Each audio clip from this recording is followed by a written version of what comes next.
उसे पार लगा देना। अभी तक तो निभाया है, निभा देना। सतगुरु मेरे नैया, उसे पार लगा देना। अभी तक तो निभाया देना।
धन्य सतगुरु तेरे आशा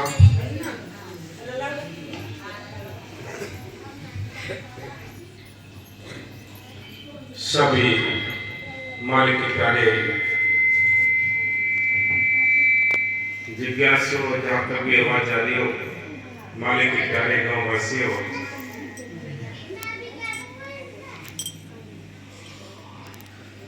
बड़ी उस मालिक की कृपा है जो हम सब उस मालिक के जश्न में हिस्सा लेते हैं, बैठते हैं, गुणगान करते हैं। आज ये पूज्य परम संत बाबा महेंद्र साहब जी के जन्मदिन का जो भंडारा है, सतगुरु के प्यारे सेवा प्रेम से भरपूर हमारे प्रेमी जी भीमसेन जी ने बाबा महेंद्र साहब जी के इस जन्मदिन के भंडारे का ये जो प्रोग्राम रखा है, सभी साध संगत के लिए पूज्य परम संत महेंद्र साहब जी की इस जन्मदिन की लग लग बधाइयां हो। सदगुरु हम सब पर अपनी कृपा बनाए रखे। उस मुर्शिद की याद में जितना भी हम प्रेम जो भी ख्याल बनाते हैं, ये सारा ही सिमरन में दाखिल होता है, परमात्मा में दाखिल होता है। सारी दुनिया अपने स्वार्थ के कार्यों में इतना पैसा खर्च करती है, टाइम भी खर्च करती है, लेकिन उस परमात्मा के वास्ते जो खर्च करते हैं वो बड़े बहादुर होते हैं, किस्मत वाले होते हैं, जिनका तन मन धन परमात्मा में भी लगता है। मन की मेहनत से सभी साध संगत के लिए,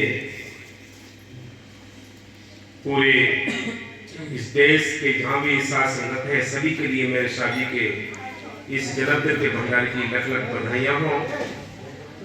आगे अभी आप ये समझ सुन रहे हैं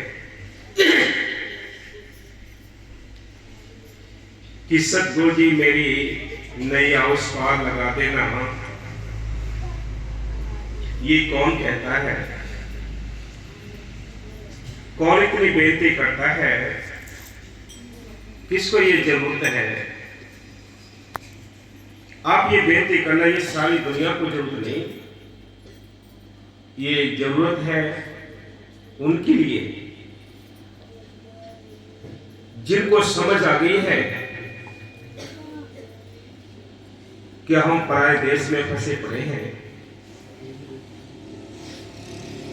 जिस देश में हैं हम, उस देश में दुखी दुख है। जिस आत्मा को होश आ जाता है, दुखों के बारे में पता पड़ जाता है, अपने प्रीतम के बारे में पता पड़ जाता है, वो अपने प्रीतम से फरियाद करते हैं, अपने शत्रु से फरियाद करते हैं, क्या मालिक इस भवसागर में हमारी ये नाव पड़ी है, चार ओरों से घड़ियाल ने घेर रखा है,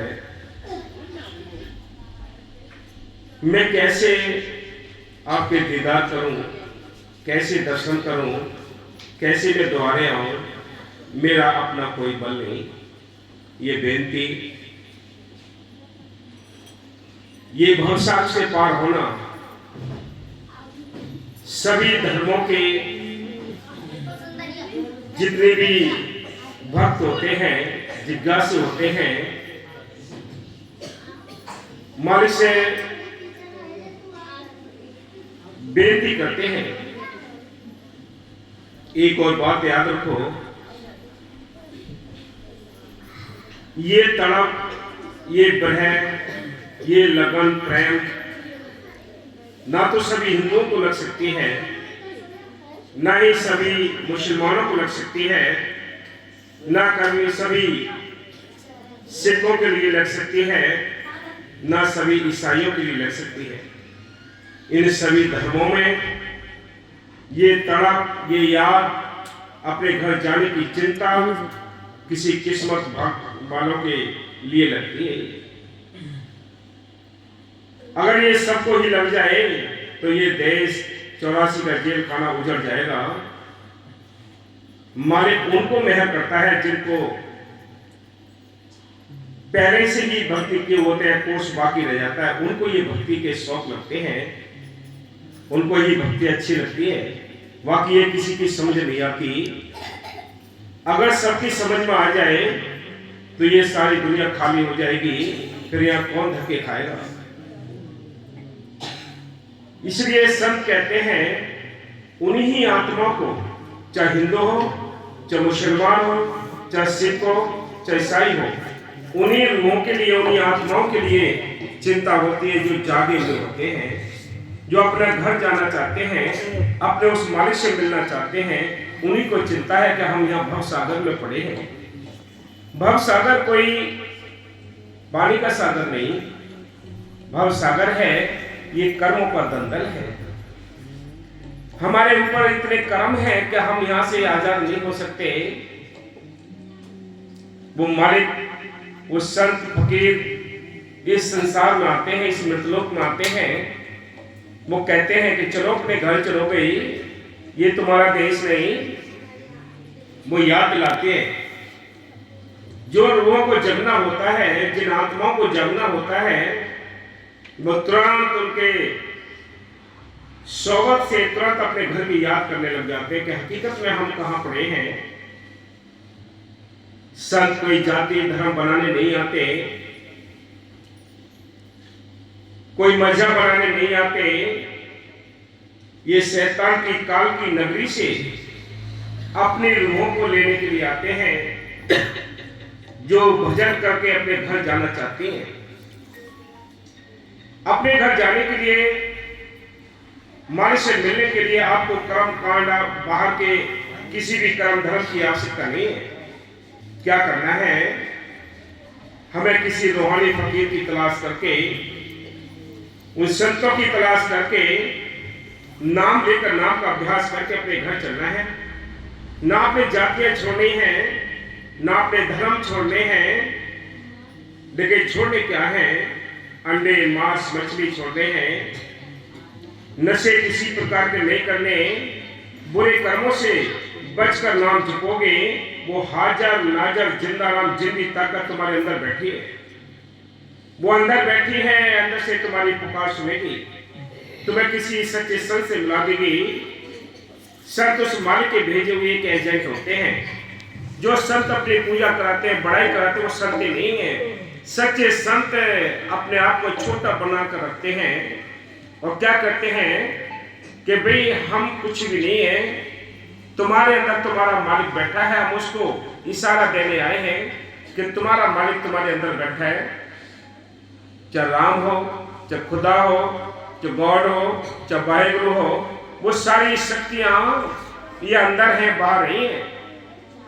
मालिक ने अपने भेजे हुए संतों से यही तो लाना दिया है कि ये जीव दुनिया में घूमता है, तीर्थों पर जाता है, कितने कर्म धर्म करता है, इसको पता नहीं। मालिक तो इसके अंदर बैठा है, राम तो इसके अंदर है घट में सूझत नहीं, लानत ऐसी जिंद तुलसी या संसार को भयो मोतिया बिन, कि मालिक अंदर है, ये तलाश बाहर करता है। अब मालिक से मिलने के जो रास्ते वो एक ही है, पहले भी एक ही रास्ता रहा, आज भी एक ही है, आगे भी एक ही रहेगा। दूसरा कोई रास्ता आज तक न बना है, न आगे बढ़ेगा। एक ही रास्ता क्या है कि कामिल मुर्शिद की तलाश करके, उन सच्चे संतों की तलाश करके नाम लेना है। जो सतलोक सचखंड से आते हैं संत फकीर, उनसे नाम लेकर, नाम का अभ्यास करके अपने घर चलना है। ये रास्ता पहले भी संतों ने बनाया है, आज भी है, आगे भी रहेगा। बिना नाम जपे कोई अपने घर नहीं जा सकता। इसलिए संत कहते हैं, क्या कहते हैं वो, कि नाम जपोरे बात श्याणी, बिन गुरु जग में होगी हानि। कि नाम जो श्याणा कौन है, समझदार कौन है? समझदार वो है जो अपने दोनों काम करता है, मालिक की बंदगी भी करता है और अपने घर गृहस्थी के काम काज हक हलाल की मेहनत ईमानदारी से करके अपने घर चलने की तैयारी करता है। इसलिए संत कहते हैं ये टाइम मिला है, बड़ा मौका सुंदर मिला है, हीरा जन्म मिला है। इस हीरा से जन्म में बैठकर हमें मालिक को याद कर लेना चाहिए। जन्म तो और भी मिलेंगे आपको, जन्म तो और मिलेंगे, कीड़े मकोड़े, पेड़ पौधे, पशु पक्षी बहुत सारे जन्म मिलेंगे, लेकिन उनमें कोई भजन नहीं कर सकता, उनमें कोई मान को याद नहीं कर सकता। हमें उस शक्ति को नमस्कार करना चाहिए, उस शक्ति के लिए नमन करना चाहिए जिसको सारी शक्तियां नमस्कार करती हैं, जिसको सारी शक्तियां नमस्कार करती हैं, जिसने खंड ब्रह्मांड देवी देवता बनाए हैं। वो राम सब के अंदर बैठा है, बाहर नहीं है घट में सुजत रहे, लालत ऐसी जिंद, तुलसिया संसार को भयो मोतिया बिंद। हाँ जी, पापी हूँ कपटी हूँ,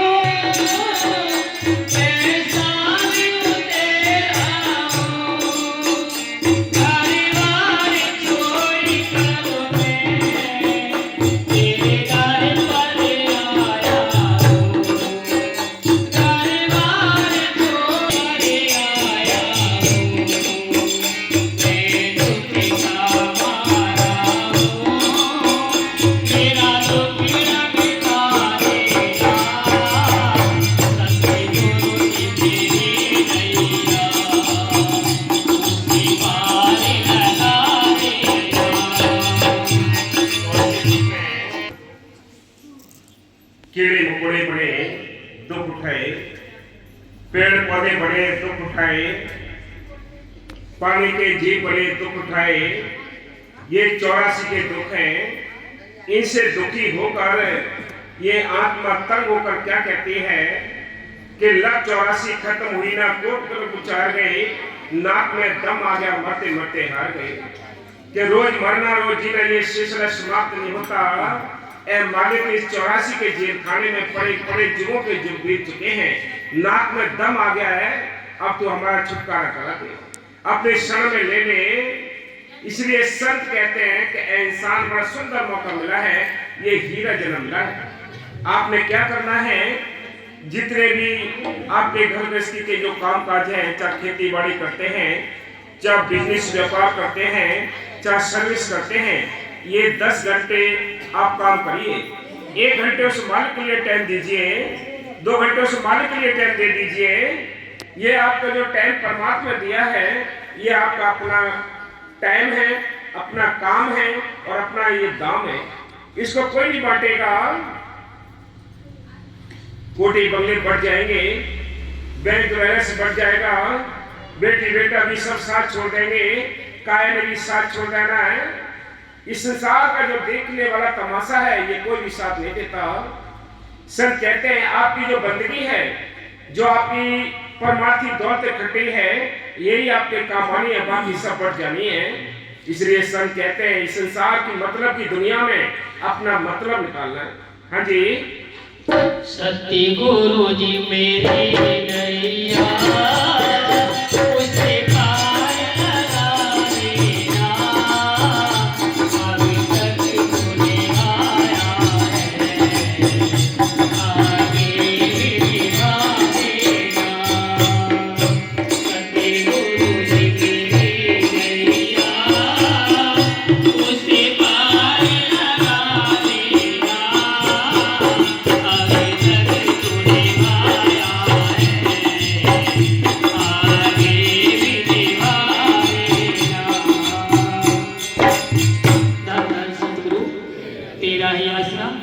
तेरा ही आसरा